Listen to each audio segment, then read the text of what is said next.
성령 강림주일 오늘 우리 함께 읽을 기록된 하나님 말씀은 신약의 말씀입니다. 로마서 제8장 14에서 17절까지의 말씀입니다. 신약 성경 249쪽경에 있는 로마서 제8장 14에서 17절까지의 말씀, 오늘 성령 강림주일 우리 함께 읽고 묵상하겠습니다. 무릇 하나님의 영으로 인도함을 받는 사람은 곧 하나님의 아들이라.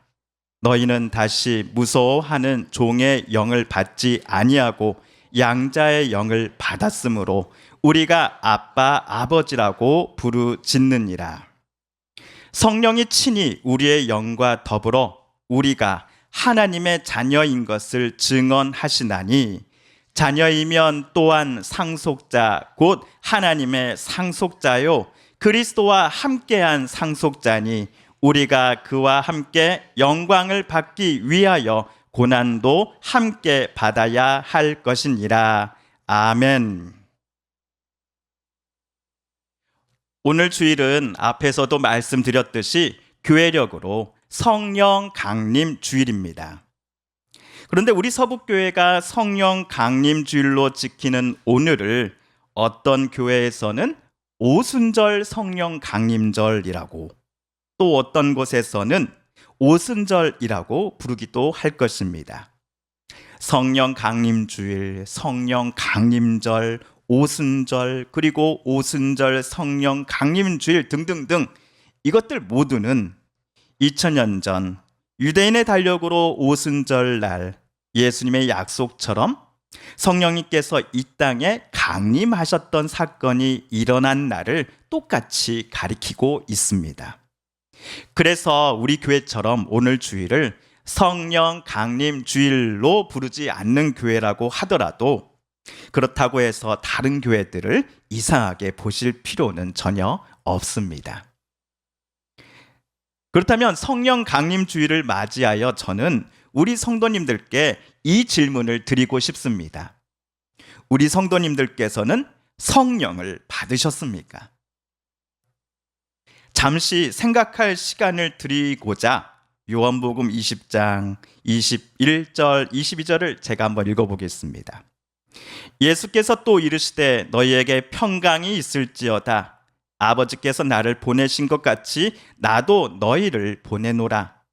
이 말씀을 하시고 그들을 향하사 숨을 내쉬며 이르시되 성령을 받으라.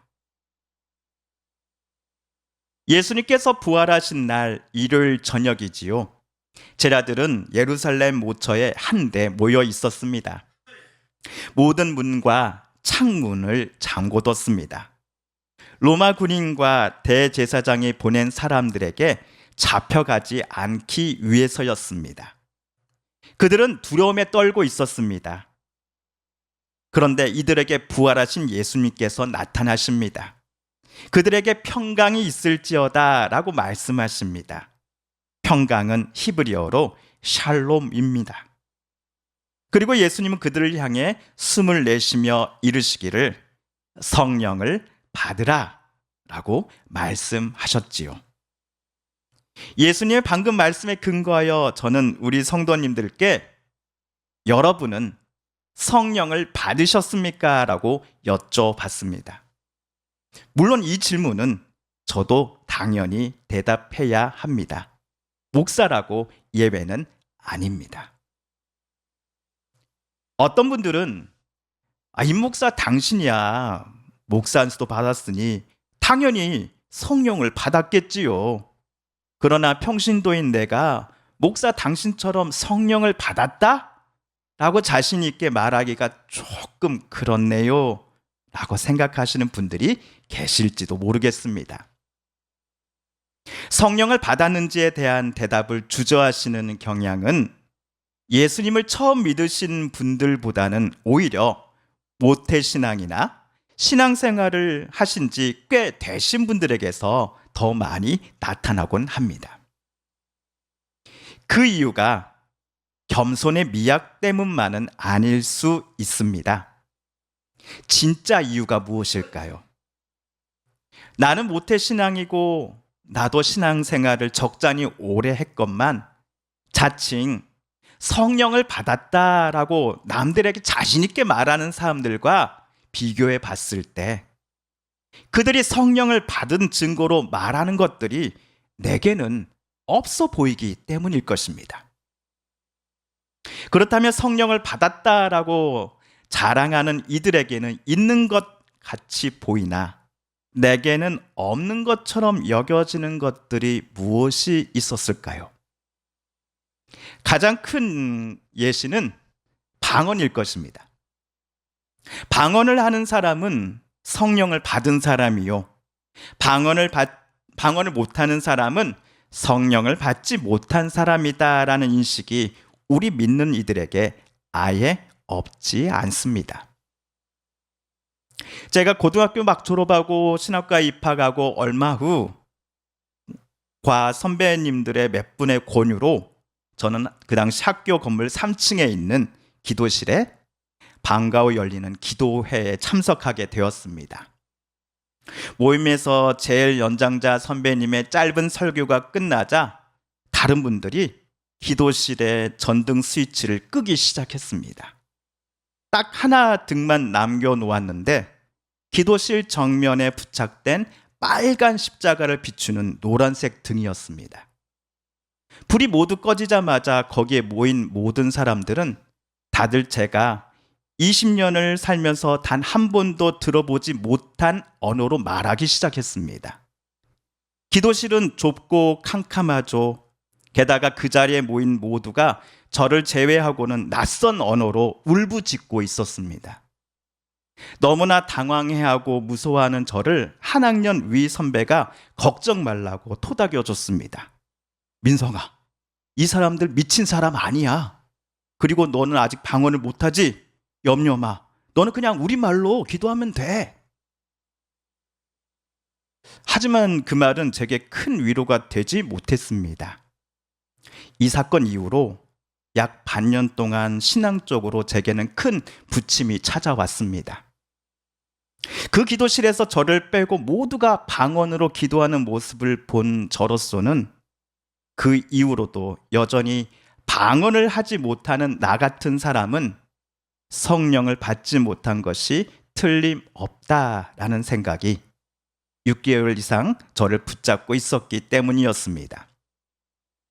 게다가 성령을 받지 못함은, 그리고 방언을 하지 못함은 제가 어쩌면 하나님께 구원을 받지 못해서일지도 모른다라는 두려움에 사로잡히게 만들었습니다.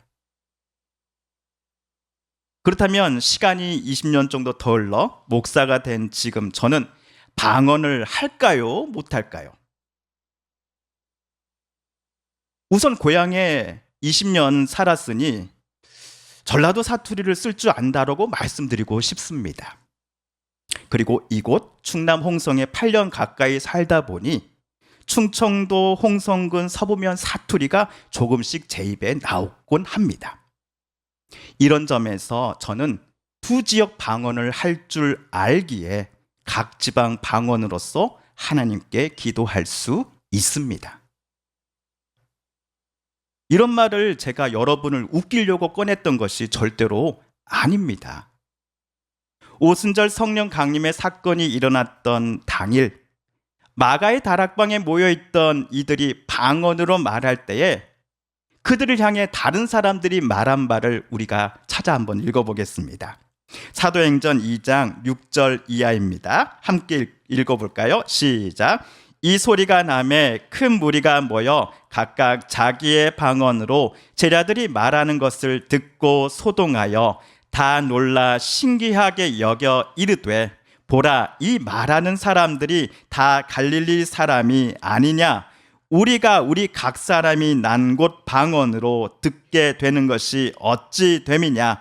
우리는 바데인과 메데인과 엘람인과 또 메소보다미아, 유대와 갑바도기아, 본도와 아시아, 그레데인과 아라비아인들이라. 우리가 다 우리의 각 언어로 하나님의 큰 일을 말함을 듣는도다 하고.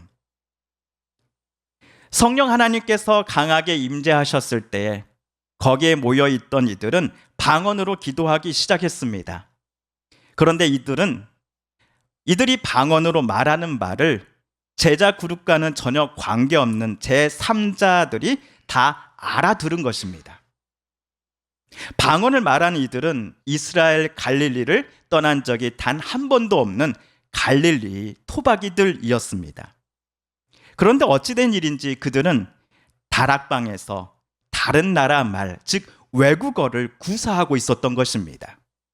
그러니 성경에 나오는 방언이 누구도 알아들 수 없는 희귀한 언어만을 가리키는 것은 절대로 아니다라는 것을 우리는 알 수 있습니다. 제가 이 사실을 깨닫고 나서는 그날 기도실에서 들은 언어로 기도할 수 있는가 없는가는 더 이상 제게 중요한 질문이 아니었습니다.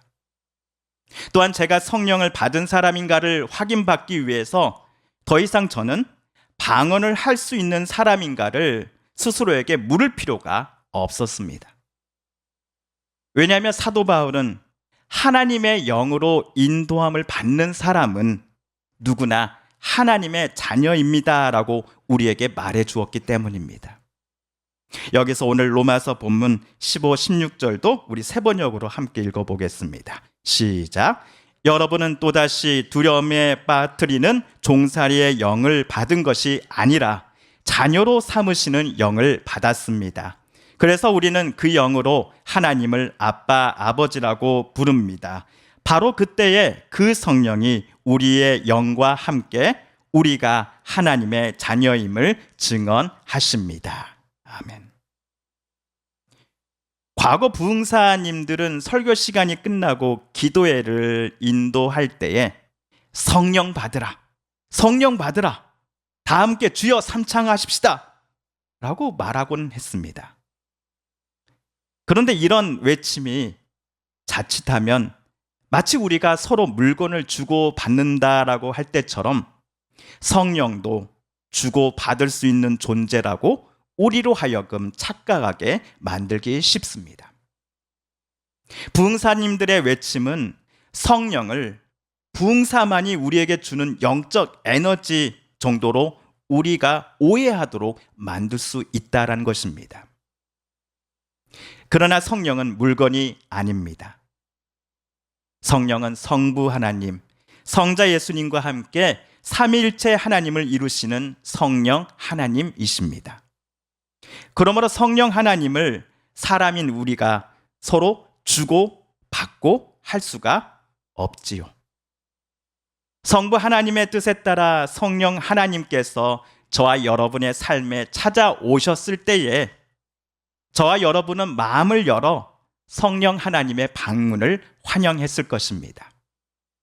이때부터 성령님은 우리가 더 이상 죄의 자녀가 아니라 하나님 아버지의 자녀라는 것을 깨닫게 해주시고 이러한 자부심을 갖고서 하루하루를 살아가도록 우리를 인도해 주고 계십니다. 저와 여러분은 매주일 예배 때에 사도신경을 통하여 나는 전능하신 아버지 하나님 천지의 창조주를 믿습니다 라고 신앙을 고백해 왔습니다. 이를 어색해하거나 주저하는 분들은 없으십니다. 바울의 설명에 따르면 하나님의 영이신 성령님이 아니고서는 누구든지 예수님을 주라고 고백할 수 없습니다. 또한 하나님의 영이신 성령님을 환영하고 영접한 사람들, 즉 성령님을 받고서 하나님의 영으로 말하는 사람들은 누구든지 예수님을 저주하지 않습니다. 그렇다면 바울의 설명에 따르면 저와 여러분은 성령을 받은 사람들이 맞습니다. 성령의 인도하심을 받는다라는 것은 본인을 포함해 누구도 알아둘 수 없는 방언 같은 것을 말한다든지 앞날을 예언하는 등과 같은 황홀경에 붙잡힌 듯한 특별한 경험을 하는 것을 가리키지 않습니다.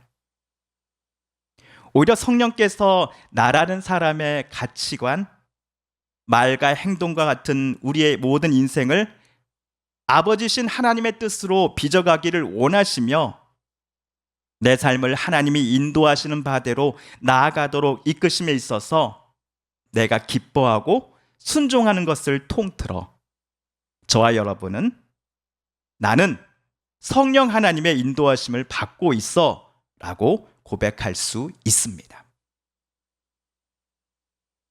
주 4세기 후반에 콘스탄티노플의 대주교는 크리소스톰이라는 사람이었습니다. 그는 설교에서 성도들이 성령님의 인도하심을 받는 것을 배의 키를 잡은 선장님이나 또 말을 다루는 마차부에 빗대어 설명을 했습니다. 마찬가지로 우리들의 영혼과 삶 자체가 성령의 통제와 제어 속에 있을 때에 이 모습을 가리켜 성령의 인도하심이라고 대주교 크리소스톰은 말하였습니다. 성도 여러분, 우리들 모두는 하나님을 아버지로 고백하는 사람들이기에 하나님의 자녀요, 성령을 받은 사람들이 틀림없습니다. 이는 누구도 부인할 수 없는 명백한 사실입니다. 우리가 성령을 받은 사람인지를 확인하기 위해 우리가 방언을 하느냐 못하느냐를 스스로에게 물어볼 필요가 없습니다. 그런데 성령의 인도하심을 받고 있는 것이 맞는가? 라는 질문은 내가 성령을 받은 사람이 맞는가? 라는 질문과는 별개입니다. 저와 여러분이 성령의 인도하심을 받는 사람이라는 것은 주 4세기 대주교 크리소스톰이 말한 것처럼 성령께서 내 삶에 개입하시고 간섭하심을 우리가 기뻐한다라는 것을 가리키기 때문입니다.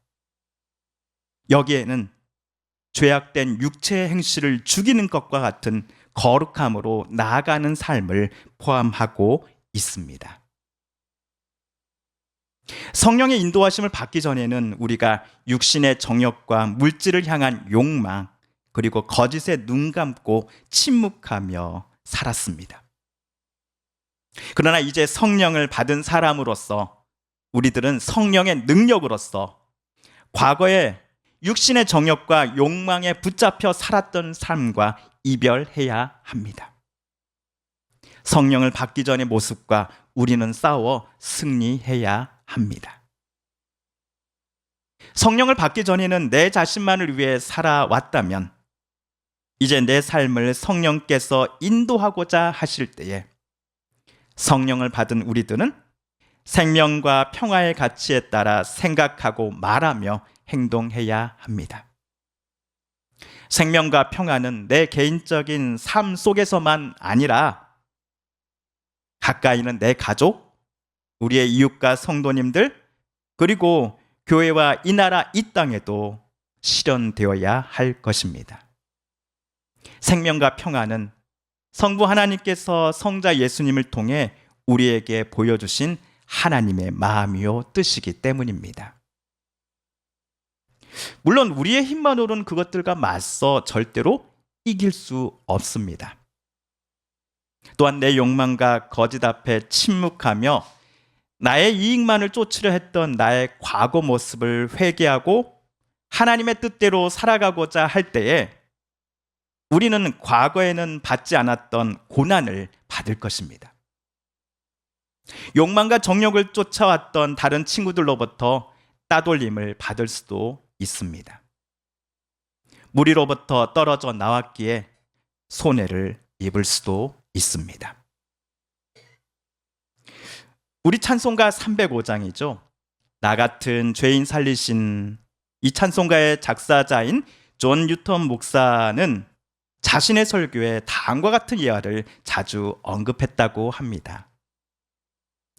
어떤 남자가 뉴욕으로 큰 부동산을 인수하러 가던 중이었습니다. 도착지까지 약 2km 정도 남았을 때 그의 마차가 고장이 났습니다. 그런데 그 남자는 고장난 마차 앞에서 손을 비비고는 자기 앞을 지나가는 사람들에게 내 마차가 고장났어요. 내 마차가 고장났다고요. 라고 울부짖기만 했습니다. 여러분이 보실 때 이 사람은 현명한 사람입니까? 아니면 어리석은 사람입니까? 어리석은 사람이지요. 거기서 울부짖기보다는 마차 없이 걸어서 약 2km 정도 남은 도착지에 도달하여 그가 인수받기로 한 것을 받는 편을 선택해야 하기 때문입니다.